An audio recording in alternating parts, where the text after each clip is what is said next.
If this episode spoke to your soul, I invite you to subscribe and stay connected to this sacred space. Each week, I share transmissions to awaken your presence, align with your highest self, and remember the beauty of now. Subscribe to Journey with Me and let your listening become a living ritual. Do you ever notice how when some people win the lottery, they would have lose that money like in a bit of a time, in a short span of time, and then went back being with their own normal bank account, how it was before they actually won the jackpot. Or what if someone, landed a huge career opportunity or success, whether it's fame or business or relationship. Notice how they would have kind of mismanaged that area in their life, whether it's, in the music industry, the film industry, whether it's in the business phase in life, or whether it's in a relationship. The question is, are we ready, or are we fully equipped with what it takes to receive all of that wealth and abundance and growth and opportunities and possibilities in our life? Are we?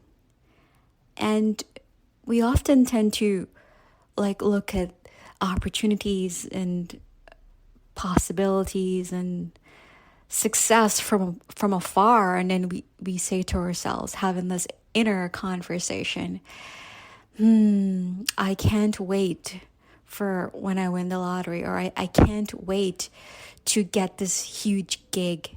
I can't wait for when I find the love of my life and get married so we can go to the farmer's market together and shop groceries. I can't wait to become the successful entrepreneur. And then we wait and we wait. But do we ask ourselves, are we ready to receive all of the things that we keep saying that we can't wait for? And what are we doing in between this time phase of kind of investing in ourselves and building ourselves to prepare that fertile ground, cultivate that kind of nurtured, fertilized soil so that we can actually blossom and bloom in our lives? Notice how I often like to use farming analogies like growth in nature, because I love agriculture, just for you to know that. Yeah. So are we kind of preparing this container or this vessel in all of the right spots and the corners and the curves to kind of be ready for when we can receive all of that kind of inflow of life's beauty, awe, wonder, and opportunities to kind of fill up the space within this container that we're so eagerly anticipating. And this has a lot to do. One of the best ways to kind of prepare this container or this vessel to house that abundance that we are worthy of, and what we are capable of.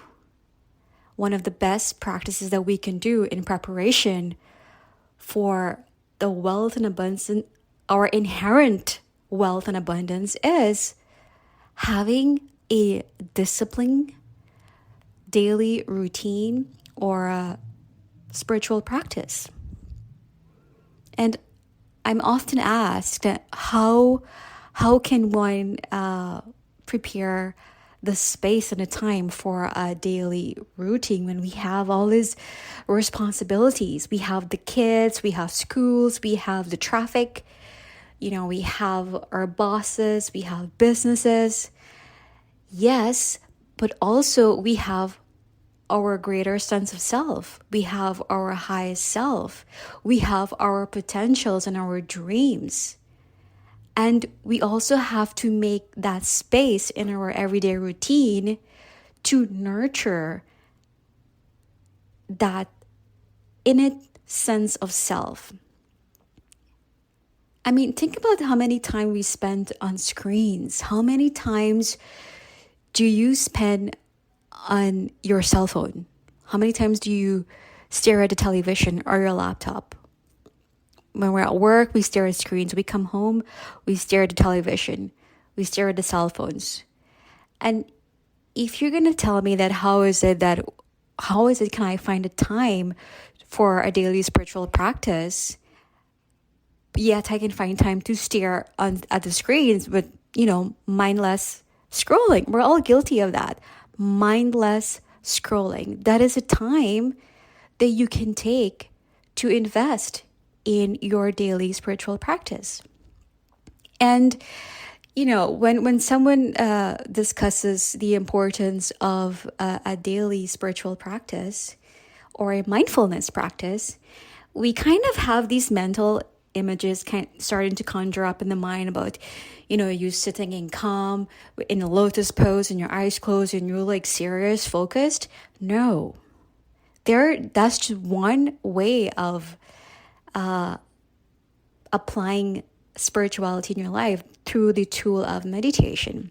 But there are so many other transformative tools that we can adapt and use to fit in our daily space. And, a few of the many tools that are popularly used today, at least within the wellness circle, is you have affirmations, you have mantra chanting, and drumming. All of these traditional ancient spiritual practices, you see them kind of undergoing a renaissance in 2025, which I am loving. I love the way that we're honoring our ancestral roots, our innate sense of who we are, nature, adding, kind of reintegrating that innate sense of nature in our lives, whether it's through ancient mantras, whether it's drumming, whether it's that kind of specific cultural dancing. All of that is a huge part of, tools of adding into your spiritual practice. There are embodiment practices. And here's where spirituality can get a lot exciting and creative. Sitting and focusing is just one aspect of it. At the same time, there are many ways of embodying that greater sense of self, or your high self, or your spiritual self, however you use to kind of identify that aspect of yourself. But it is important for you to know that when we practice our spirituality practices in our lives, we're kind of becoming one with that greatest potential of ourselves. When we kind of become or unite or merge with that greater sense of being, it's like we're recharging ourselves, we're refueling ourselves. All of that draining energy that we would have went through in our daily lives, waking up, getting ready to work, commuting to work, communicating and interacting with people in our communities, then kind of repeat the whole cycle and to return home again. All of that is kind of draining on our physiology, on our emotionals, on our health, our finances, all different dimensions in our lives. So when we sit in our spiritual practice, we're kind of uniting with our greater innate essence of being, however you choose to describe that, energy, force, your highest self, your greater sense of self. In a way, you're kind of recharging, revitalizing, kind of refueling, filling your cup up. And here is where you have all of these great embodiment practices that you can use and make it a lot more fun and creative. Affirmations, drumming, visualization exercises, and you can use manifestation practices. You could use grounding practices, and that's a great way of connecting with nature. You could use dancing.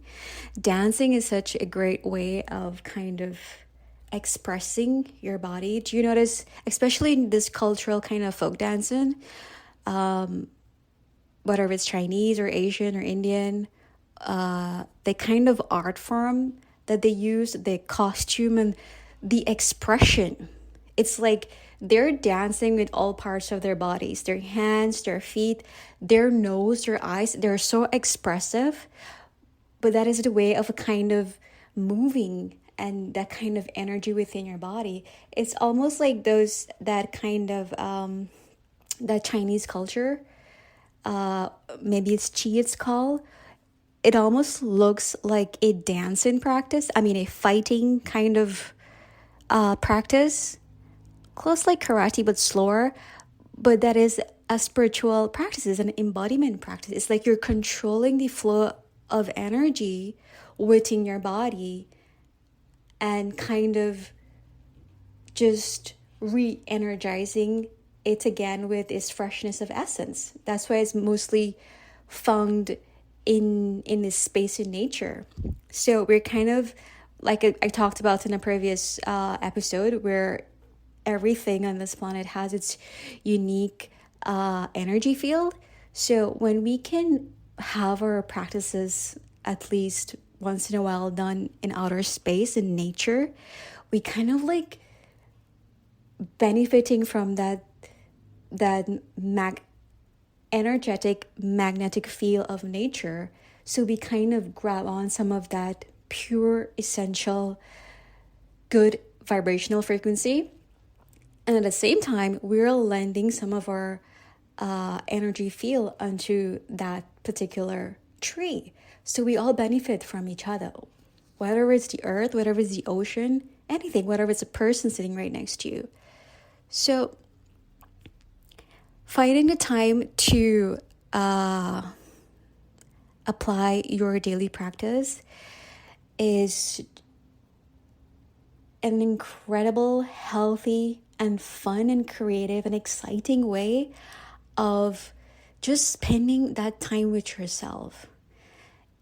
Spending that silence with yourself, spending that time alone with yourself.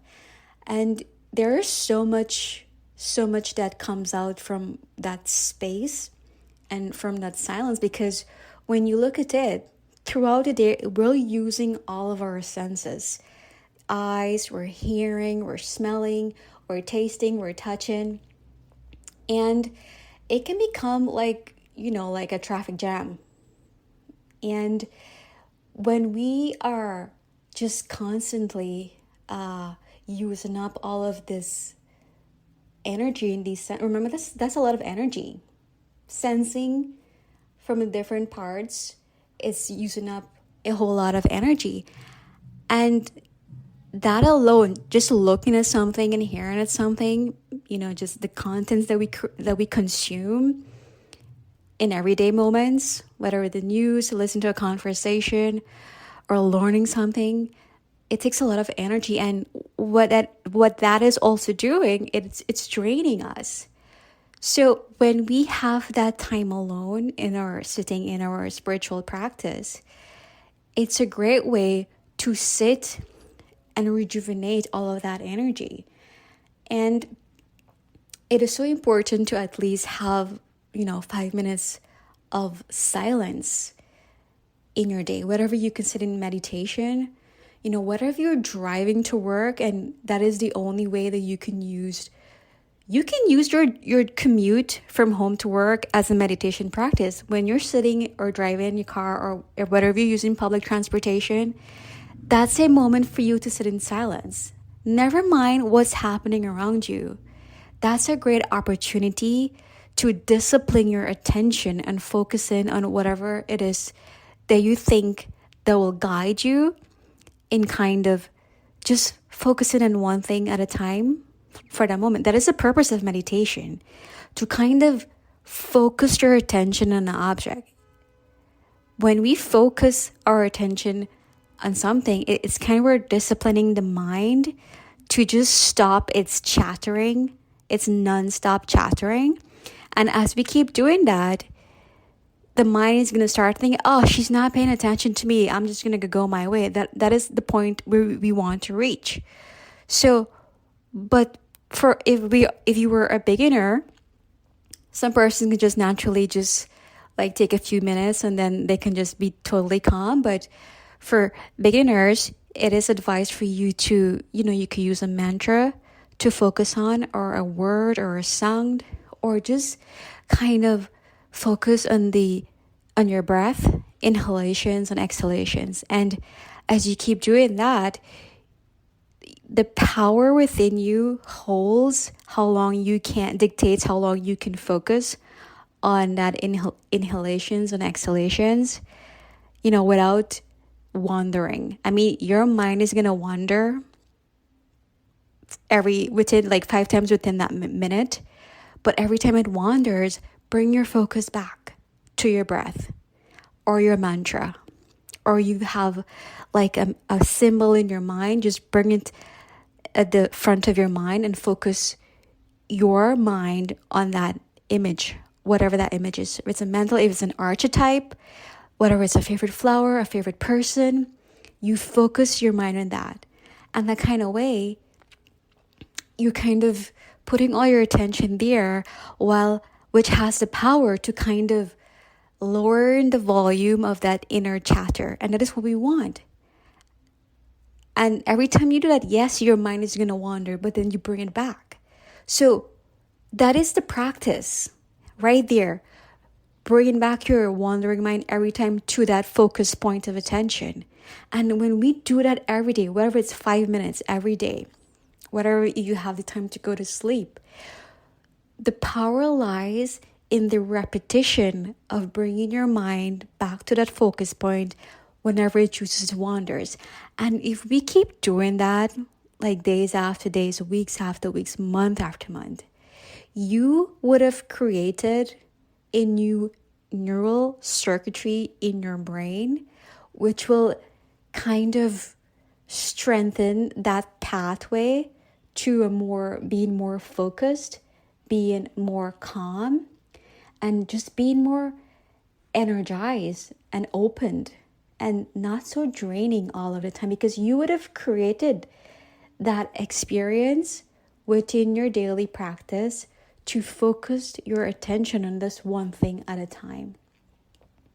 And as we keep doing that, we just kind of naturally feel the natural in its sense of kind of returning back to this kind of calmness and this focused sense of being, because we would have practiced it so much and the body kind of responded to this sense of calm and peace and tranquility. And that feeling, that is the most powerful feeling, because that in its sense of calm and peace and tranquility now becomes the fertile ground for opportunities to bloom and blossom in your life. And when you feel that you are ready and you can actually focus your attention on something without being distracted, even though you're distracted, you have the power to return your attention, your wandering mind, and focus. And I think the more you keep doing it, the more you are strengthening this container, your vessel. And you getting stronger and stronger, and you're building more resilience and more self-confidence and self-awareness. And that is the point of your spiritual practice, to build up this vessel to kind of groom it and mold it and reshape it into that thing, that vessel that is aligned with whatever it is we want to achieve or invite or attract in our lives. Whether it's the lottery, whether it's that new gig, whether it's wealth and abundance or relationship, we're now attuned and aligned to kind of that feeling of what it will feel like when that thing comes into our life. So now that we would have built this kind of intense vessel, calm, focus, and this powerful sense of being, this state of mind, now we can just anchor anything that we want in our life, because we would have disciplined our attention towards that intention by repeating that action. And that alone has the power to create changes in every area in our life. And these changes we talk about, it's growth and opportunities. And we would have molded ourselves. And as we were doing that, we were becoming that person. We were becoming that highest version of ourselves, that greater sense of self. And now we are at the better, greatest position of handling that greater opportunities, that possibilities, that relationship, that big fat bank account that we want in our life, because we're now at a better position to receive and to manage that greater power that we were kind of programming ourselves to receive and to become. And it is such a powerful feeling once we just have to make a start and stick with it. That's how you create a habit. And through your habits, you create your character, your attitudes, and then that becomes your destiny. And it all starts with finding that inner silence with yourself, that me time. A lot of person, when they talk about, I'm going to have some me time, some self time, it's like, they go this place and they go that place, and, like an outer sense of pampering. But also we need to pamper that inner sense of being. And we do that by our meditation practice. We do that by sitting in silence and just observing nature. We do that by consuming mindful content, whether it's listening to conversation, whether we choose to listen to gossips or not. The type of news and the media that we lend our ears to, and we lend our voice to, our opinions to, the type of inner conversations we have with ourselves. And here is a great place also to use affirmations. Affirmations, they're like your mantras. When you have the urge to kind of want to be distracted, affirmations is also a great way of meditating, because to keep your mind focused on the positive emotions that are evoked when you repeat this affirmation, it's like a same way of kind of bringing your wandering mind from wherever it is, bring it back and focus it on your affirmation. And your affirmation can be a word, a phrase it's a thought that you create for yourself, a positive, wonderful, fun, beautiful, abundant, exciting thought that you create for yourself. And when you repeat it, it kind of evokes those feel-good feelings. Like, I am a peaceful being. I love peace and I share peace with everyone around me. I'm an abundant person. I am a abundance magnet. I am a magnet to abundance. Wealth and opportunities are always finding me. I'm always meeting the right people and the right opportunities at the right time. My mind is calm and focused. I attract everything I desire with ease and joy, and everything I need flows to me effortlessly. I am an embodiment of knowledge and wisdom. I am financially free and I live an abundant life. And your affirmations can be structured according to if that's something that you want to attract or manifest in your life, or whatever change or growth you want to see in that particular area in your life, whatever it's your finances, your health, or your relationship, you structure that affirmation or that thought to kind of evoke the result of what it would feel like when you actually manifest that change in your life. Let's say you're single and you want to, meet the the love of your life. And even though may not be looking, you just, leave it up and trust spontaneously.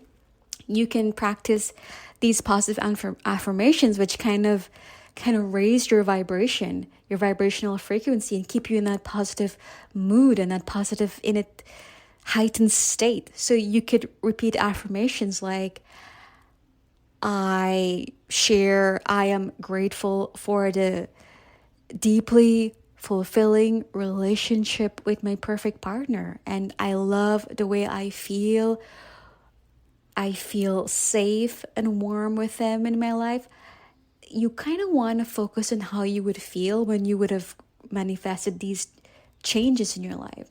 Let's say, you're like a little bit on the financial tightness, and you want to just create more wealth in your life. Even though you're not at that point yet, you can create affirmations around them to kind of inspire you of what it would feel like when you actually reach that stage. And this is a beautiful, perfect, abundant way of kind of reframing our mind and shifting from the negative feelings, because we're actually experiencing that state, but we want to come out from that state. But instead of focusing on the lack of that state, we want to shift our focus on applying it through an abundance mindset.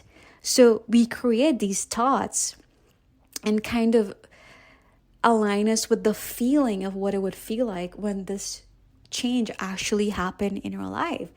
In that way, we're focusing our mind on the abundance than on the lack. So you can create affirmations to kind of inspire you on your journey to abundance or increasing your finances in your life. You could use affirmations like, I am an abundant person, I am financially free, and I enjoy the luxury of abundant wealth. So some persons may find it, kind of not inspiring because they feel like they're lying to themselves, but you have to keep doing it until you feel. Of course, you're going to feel, some of us may kind of feel like they want to, like, they're lying to themselves. It's because you've never tried it before. So your mind is kind of responding and reacting to it as something as fear, like fearful, because you've never tried it before. And that's how our brain kind of react to something that is new in our life.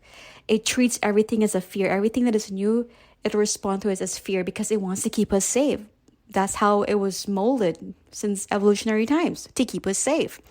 And this is why it's so important to keep stepping out of our comfort zone and just explore and experience newness and kind of pull your brain out of that evolutionary world and just let it see what an abundant life and space looks like.